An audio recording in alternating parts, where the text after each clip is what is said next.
дошли. Имаме Днес имаме една важна гостенка, Лора Добрева, авторка на провокативната и необходима книга "Аз съм бивша християнка". Тя казва да работи с издателство. Честно, аз я каних в нашия пазар на издателите.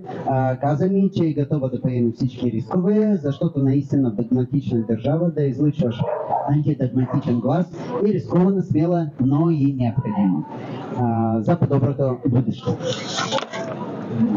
Тя е учителка по чужди езици, френски и английски, преводач и може би най-важното човек, който имаше смелостта да напусне евангелската християнска вяра през 2019 година и да го каже публично. В TikTok я познават като Лора 1113. Чакайте малко. Да. Леля Вилора. Да.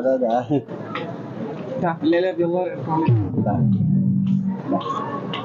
Лора 1113 или Леля Вилора.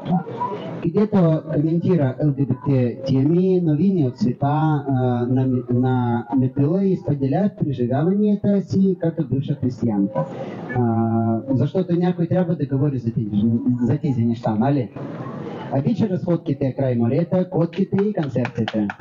Силно вярва в Тилда Суинтон и Микаел Окерфелд, който е своеобразна религия само по себе си, но поне не изисква догми. Така, от християнката през атеист до глас на свободата, нека да поговорим за метакултурата от религията, за духовността без култове и за смелостта да бъдеш себе си. Добре дошла, Лора. Здравейте, добър вечер. Добре, аз съм бивша християнка, силно заглавието, но бивша предполага, че си била изцяло вътре, а сега си изцяло вън. Възможно ли наистина да излезеш от културния код, в който си отраснала, или просто го трансформираш в нещо метакултурно? Има опасност. Аз съм от хората, които правят нещата до край. Така че се опитах да извърша християнството, евангелското християнство до край. Да махна всички грехове от себе си, да се отделя напълно от света и от всичко свет. Сега, да кажем, че съм в другата крайност. Опитвам се винаги да мисля рационално и да не се доверявам на нищо свръхестествено. Вече долу-горе, все още съм себе си. Само, че съм в по-полезен метод на живота. Вярваш ли в някакво, не знам, митология или нещо друго? Нека не в религия, но в нещо метафизическо. В нищо, което науката не може да докаже. Да. Не. Добре, но науката не отрича това.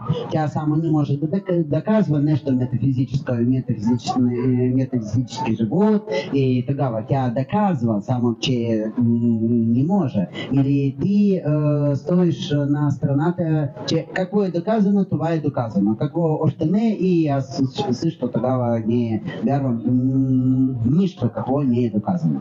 Да, точно така. И освен това, ако някое свръхестествено същество иска аз да повярвам в него, да го последва, може би, или да ми помогне, то ще трябва да ми се яви в момента, в който не съм нито изплашена, нито тъжна, нито сама. Защото духовете винаги се появяват, когато си сам и натъмно.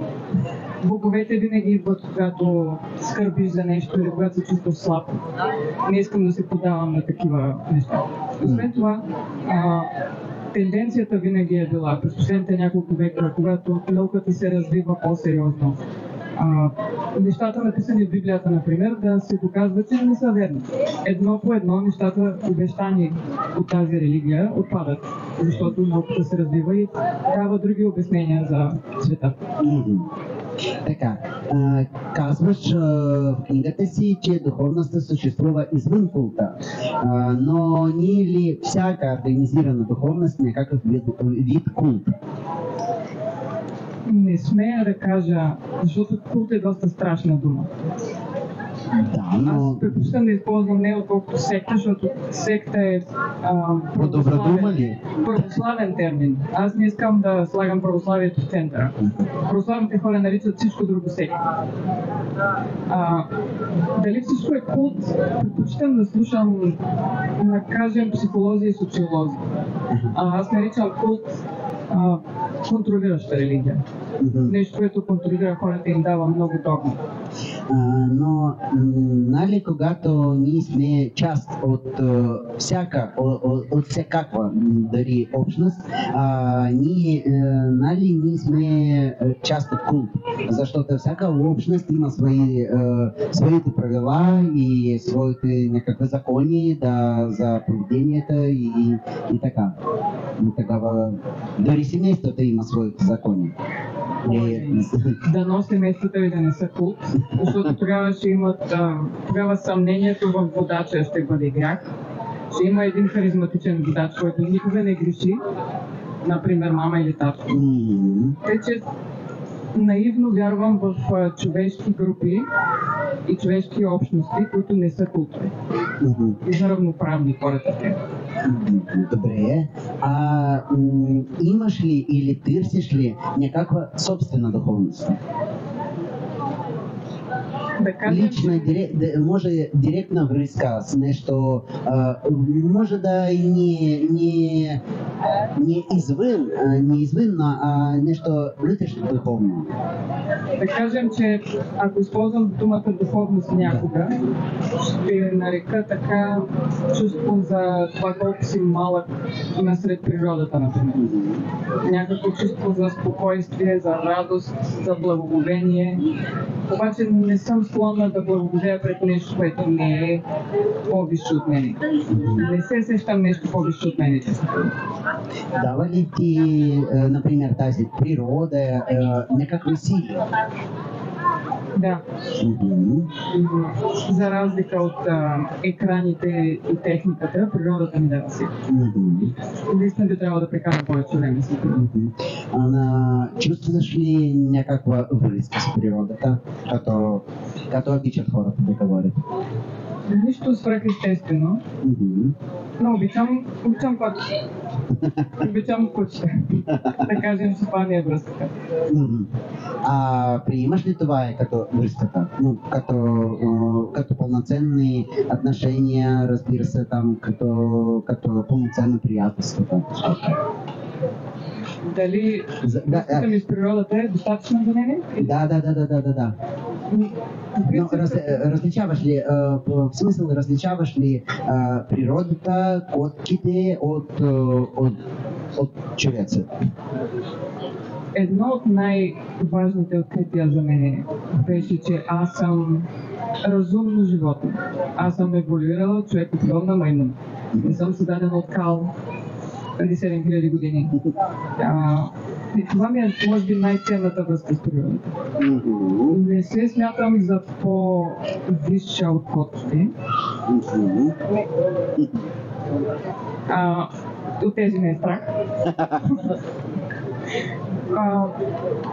Имаше време, когато не приемах някой да ми каже, че съм маймуна.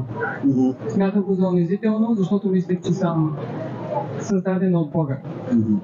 Днес я няма тази егоцентричност в мен. Въпреки, че току-що ти казах, че не се сещам за нищо повече от мен.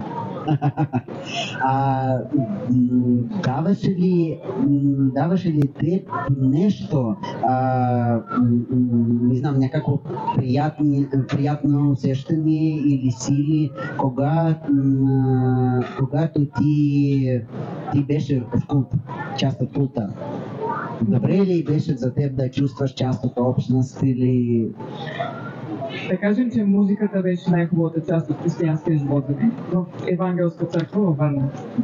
И за много хора, които напускат християнството, музиката остава важна. Ти си слушаш старите изпълнители, въпреки че те пеят за Христос и вече не вярват за Христос. Те, че докато пеехме, евангелските християни много пеят по време на службите си, се чувствах най-щастлива. После започваше проповед, която те обвинява, че си мръсен грешник. Или ти обещава, че Бог ще ти помага, а той не ти помага. имаше и други части от църковния живот, които не ми харесваха особено. Но сега, като знам, сега ти слушаш почти от гледна точка на култове сатанинска музика, защото метал, рок, нали така? Да, точно така. И също това прави теб щастлива, нали? Да, аз съм фен на метал от малко. Вие сте варненци, знаете, на гърба на всеки пътен знак пише: не слушайте гласовете, има рисунка на дявола, това е по радиото за сатанинска музика. И това са буквално неща, които аз вярвах, докато бях в евангелската църква. Но, да, например, ти вярваш в това, но на теб ти все пак харесваш тази музика, нали? Или как? Докато бях в църквата, не смеех да я слушам, защото ми бяха казали, че когато я слушаш, в те влизат демони. Чувала съм разкази, чела съм книги, хора са казвали, не знам дали имат психоза или лъжат, или нещо са преживяли в ума си, но слушала съм хора, които казват: пускам си албум на Black Sabbath и нещо изкача от грамофона към мен. И аз си мисля, че проблемите в живота ми са причинени от демони. Не исках повече демони, отколкото вече имам. И спрях да слушам метал. Но сега не изкачват и от радиото на теб? Сега? Не. Добре. Свидетелствам, че нищо не ме е нападало. Слушам все по-твърда и по-страшна музика. Добре. Казала си се от издателствата. Избираш самоздата. Това е за мен, разбира се, много прогресивно и аз също на тази страна, защото традиционни издателства са остарявали точно така, като и тези култове, според мен. И и за това имам въпрос. Това бягства от друг вид култ ли е? Култа на литературния естаблишмент? Или просто търсиш директна връзка с читателя, като търсиш директна връзка с духовната? Да, с радост имам директна връзка с читателя, но искрено, честно ти казвам, не съм се отказал напълно от издателство. Просто не искам да предлагам книгата си на, да кажем, големите издателства, които участват тук, защото вече съм я пращала на големи издателства. На тези, в които имах най-голяма надежда, които са публикували книги на атеисти, не получих отговор. И вече преди месец си казаха ми: явно аз ще трябва да се събера парички, ако искам физическа книга и да я издам. Дали бягам... Нямам нищо против някой да ме финансира, ако дяволите. Но нямам и против да добия някакви нови умения, да си финансирам аз книгата. И аз вече имам дълга връзка с хората директно в TikTok. Имам 2000 последователи. Имам надежда. Добре. Така. Християнството е метакултурна религия, универсална, наднационална. Излизайки от него, не загубваш ли достъп до огромен метакултурен код? Или точно обратното, освобождаваш се за още по-голяма универсалност? Аз разбираш ли? Да. По-скоро ми се иска повече хора да се освободят от кода на християнство. От кода на добро и зло, грях и праведност, ад и рай. Тези хора са достойни, а другите не, или никой от нас не е достоен, всички сме грешници. Искаме се да прегърнем и други начини на мислене, други митологии, ако имаме нужда от митологии. Има скандинавска митология, има гръцка митология, има римска митология, има митология от народите, които колонизаторите отдавна са избили, но хората се опитват да ги поддържат. Искаме се да намерим мъдрост другаде, освен християнство. Търсиш ли я? Интересно ли за теб друга духовност? Все пак търсиш ли или не? Или изобщо да ти си уморена вече от мъдростта? Духовност не търся. Любопитна съм за повече митологии. Любопитна съм към какво може да измисли въображението на хората. Каква мъдрост могат да намеря в други народи, не западни народи. Народи, които са може би по-близо до природата. И в момента изучавам гръцката митология, защото ще ми е полезна за втората ми книга. Пише сега роман. Добре. Така. Сега, можеш ли да делиш духовното преживяване, може да на природата или там кога дали шкотката, от религиозната индокринация, къде свърша личния опит и започва наложената догма? Ако индоктринацията започне докато си малък или докато си много млад и нямаш много критично мислене, е доста трудно да разграничиш кое е твоята връзка с природата, кое е твоята връзка с културата и кое идва от възпитанието ти, от обществото. Искаме се да възпитавахме младите и малките в критично мислене. В смисъл да проверяваш източниците на информацията, която чуваш, да търсиш, да се чудиш дали източника на информацията има някаква предубеденост. Дали се опитва да ти продаде нещо, дали се опитва да те привлече някъде, за да плащаш десятъци или някакви други данъци, като редовен данък, като абонамент. И това си мисля за критично мислене. Добре. Много хора, напускайки организираната религия, изпадат в духовен вакуум. Знам, че предлагаш в книгата си нещо като алтернатива. Какво е това? Защото дори мота на твоята книга говори, че това е за тези хора, които се занимават и искат да пуснат от някаква доктрина. Да, а пак да имат някаква общност по себе си.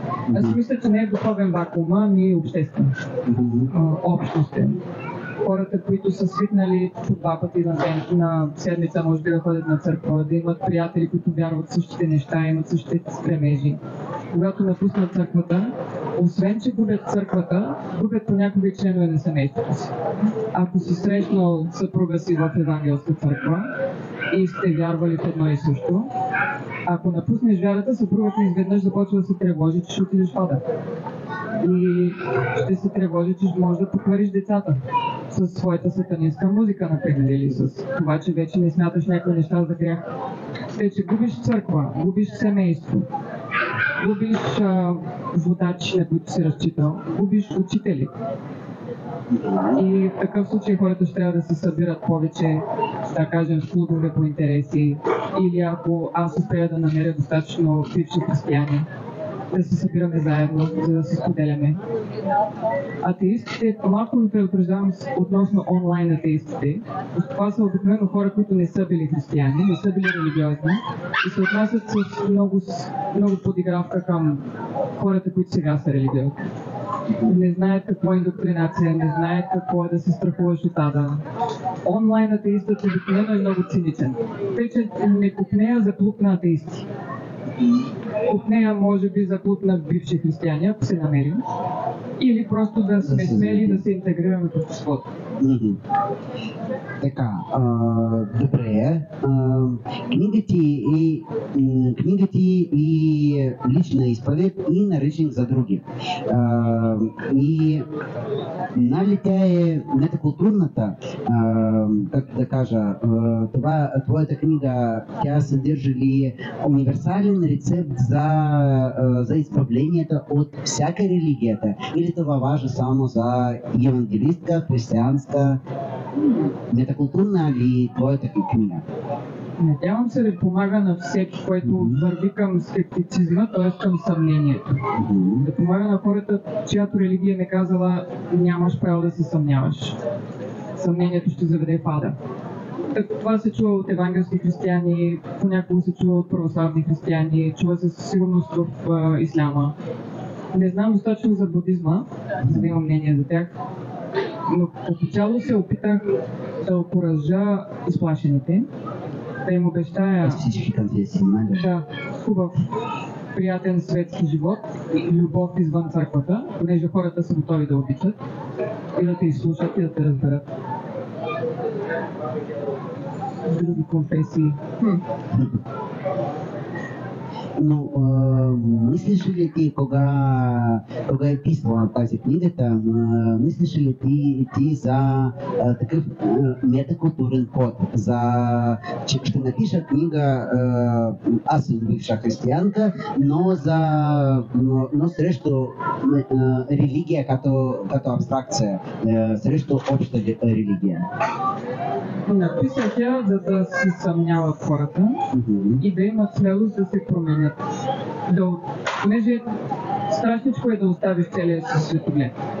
Ако силно си вярва в нещо, дали че си християнин, дали че е на първо място да си българин, или че е на първо място да си хетеросексуален. Тъй, че не знам дали тръгнах също всички религии, но тръгнах към... Имаш право да се съмняваш. И малко призовавам в началото на книгата си, хайде да седнем край огъня и ще го измислим. Добре. Ако утре всички религии изчезнат, но хората запазят духовността си, ще спечелим или ще загубим? И какво точно ще загубим с изчезването на организираните вярвания? Да, това е мечтаен въпрос, се разбирам, но... Ще загубим... Да, загубим ли нещо? Ако организираните религии утре ще изчезват? На първо място хората ще изгубят изведнъж много социални връзки. Както и губят, като напускат църквата. Само, че как ще изчезнат? Хората изведнъж ще спрят да вярват богове, ще почнат да мислят критично. Не, организации изчезват. Ну, например, не знам, инвиземци... Да. Инвиземци така ще вземат себе си всички гуру, всички духовни гуру. Ще си издигнем нови гурта. Винаги има хора, които чакат. Ако вземат пастора и презвитера, някой от дяконите ще се вземе. Хората вече имат домашни групи в евангелските църкви, по-малки групи, които се събират. Не е честно да кажа, не сме еволюирали достатъчно, за да оставим религията, защото не искам да обидя хората. Познавам хора, които са религиозни и са добри хора. И искам да са около мене в света, радвам се, че ги има. Има хора, които казват, човешкият род не е еволюирал достатъчно, за да остави религията. Но не мисля, че сме готови. Ако я имаме от 1000 години, няма да спреме така да имаме. И какво да правим? Трябва само да дрипнем се от това един по един? Да. Двама по двама го правят някога съпрузи напускат църквата. Да, двама по двама по-добре. Няма бърза рецепта. Добре. И финален въпрос, наричаш се бивша християнка. Ще дойде ли ден, когато ще можеш просто да си Лора, без да дефинираш себе си през това, от което си се е освободила? Или винаги носим белезите на това, от което сме избягали? Според това. Мисля, че винаги ще нося белезите от 10 години, в които смятат, че да падат. Знаете, че мафията се напуска само по един начин. Като казваш, че напускаш, някой те убива. И ти си го знаеш. Ще опиташ да избягаш, ама това е на твой риск. Ще хванат жена ти и тебе ще убият. По подобен начин действа заплахата на евангелското християнство. Всеки, който напуска след като е бил християнин, той обръща гръб на Христос, потъпква кръвта му, пише в Новия Завет, и за него остава само едно страшно очакване за съд. Тоест, аз живях няколко години с убеждението, че сега ще живея един тъжен живот и накрая ще отида в ада. Това е сериозна травма. Освен другите ми травми, като неща, като не знам дали сте чували за грабването. Ако сте ходили на евангелска църква, казали са ви, че Христос ще се върне скоро и изведнъж ще изчезнат всички християни. Всички истински спасени хора. Тези, които останат на земята, ще бъдат измъчвани до края на света от някакви демони, подобни на скакалци. Учиш на това детето си в евангелска църква и го травмираш. Имам няколко травми, от които не мога да се отърва все още. Бавно се лекувам от тях. Но наистина е важно да нямаш само отрицателна идентичност, бивша християнка. Трябва да имаш положителни идентичности. Добре. И докато се отделях от християнството, трябваше да намеря какъв човек съм и какви са ми ценностите. Като намериш ценностите си, намериш положителната си идентичност. Аз вярвам в науката, вярвам в критичното мисление, вярвам в съчувствието, емпатията, вярвам в обичта, вярвам в равенството. Ето такъв човек съм. Освен, че съм бивша християнка и не мисля постоянно само за това. Добре. А за тебе какво е духовност? Защото ти ме питаш за духовност. Ти какво наричаш духовност? Духовност, защото обикновеният човек, той психологически, той много се бои от смъртта.